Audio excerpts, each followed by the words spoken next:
I would like to stress it very, very clearly, though it will be very, very, very controversial. So, I have no loyalty to any party or individual. My loyalty is to the ideals of reform, because that is what being taught by our great prophets and the great fighters, Nabi Muhammad ataupun Nabi Ibrahim, or Mandela, Jose Rizal, Wang Anshe, Gandhi. They are true reformists because their loyalty is to the ideals of reforms. So I will hold to that. Sebab itu saya katakan bahawa saya hanya akan menyokong because of reform itu. Dan sekiranya reform tidak berlaku, tentunya saya tidak menyokong dan akan buat keputusan lain. Sebab kesetiaan saya, komitmen saya ialah kepada reform. And the commitment untuk bebaskan BPR dan judiciary, bagi saya this is fundamental. And to my mind, this is the most difficult, other than media. To have someone who are in power, who are the Prime Minister, to make a commitment to make BPR independent is something very significant. To have someone, former Prime Minister or coming Prime Minister, who are not having power to talk about independent BPR, that is, to me, is not significant. But to have a Prime Minister to talk about independent is significant. That's one. Second, there is space. And there are, to me, enough elements in UMNO now in furthering the agenda of reforms. Media, we can see the Minister of Information has been quite positive towards reforms. Media. We can, I just saw by chance statement by Khairi Jamaluddin, MP Rembau, in Parliament about freedom of media, which is very, very positive and very, to me, very brave, coming from the administration, the ruling party. Dan ini semua, these are indications, that there is space to further the agenda of reforms, and I will take up from that.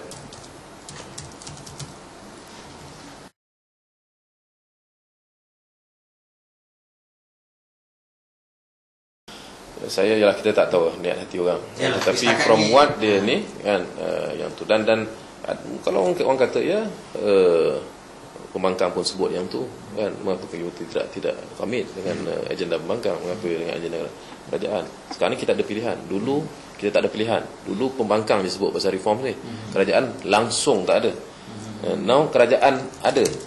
So to choose between agenda of reforms promise by the powers that be, by orang yang berkuasa, saya akan choose pada berkuasa, bukan kerana kuasa tu, tetapi kerana effectiveness. And when you have power, you can do reforms more effectively. So yang itu ada, kan, sama ada motifnya. Ada orang kata lepas dia pilihan raya, dia nak kalah lah, dia nak kena lawan lah. Dia, bagi saya, I don't go for individuals. I don't go for political problems. I go for fundamental problems. I go for policies of the government.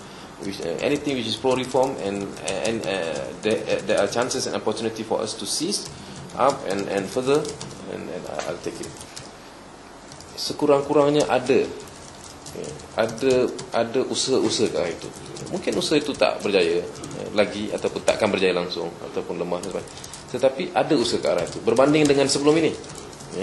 Sebelum ada usaha ini, ataupun sebelum pemimpin ini, tidak ada langsung. Wikilingham contohnya, we will never dream that that sort of Suruhanjaya will ever exist before here, this administration contohnya. Jadi saya suka ambil dari situ, dan memang banyak cabaran, kelemahan dan sebagainya, tetapi sekurang-kurangnya there is a major departure from having an administration who are totally close to this sort of things, to an administration who are basically opening up. Dan dalam kes BPR ini, saya mendapat melihat pada pandangan hemat saya lah, komitmen beliau dan kesungguhan, sebab dia lakukan sendirian. Ya, dia tidak beritahu saya tak bagi kabinet pun, dia tak bincang dengan kawan UMNO pun, ya, dia dapat laporan apa dia dapat dipanggil BPR dan dia siapkan, diminta BPR sendiri buatlah macam mana pun, buat proposal macam mana pun nak bagi BPR ni betul-betul kuat, orang takut nak buat rasuah dan sebagainya, dan BPR come up within a month also, ya, dengan dia nampak macam dia nak pesu ini, dan mungkin daripada situ juga dia memberi indikasi kepada saya untuk hadir untuk bersama membantu beliau. Ya, dan itu indikationnya. Ya, jadi saya mengambil dari situ. Ya, saya mengambil dari situ. Ialah kita memanglah the best ialah kita hadapi suasana, introduction dilakukan, ya, komitmen dibuat, pengenalan dilakukan, inisiatif berlaku dan ianya berjaya. Ya, tetapi kita juga harus akui memang ada banyak inisiatif, ya, niat baik, inisiatif yang tidak berjaya disebabkan oleh masalah-masalah. Tetapi sekurang-kurangnya saya nak jelaskan, sekurang-kurangnya ada inisiatif, ya, yang jelas, ya, daripada pihak Perdana Menteri, ya, berbanding dengan dulu. Contohnya dalam menstruktur BPR, dia tidak perlu sebut Suruhanjaya, dia tak perlu sebut satu panel bebas. Dia boleh buat amendment sikit aja, ya, untuk menaik, tetapi dia komit untuk, ya, satu dua panel, ya, bebas to check and balance. Bagi saya that is significant. It shows the commitment. Dia bagi komitmen. Akhirnya dia kata kita sedang menunggu, ya, kita sedang menunggu proposal lengkap daripada BPR. Dan dia kata saya tetap dengan pendirian bahawa mesti ada unsur bebas dalam BPR. Sebab kalau tidak ada unsur itu, you buat apa pun you tak akan dapat credibility. Baik you jangan buat. You buat you kena kutuk je lagi. So he really understand that. And to him, you know, it's nothing less than to make it independent.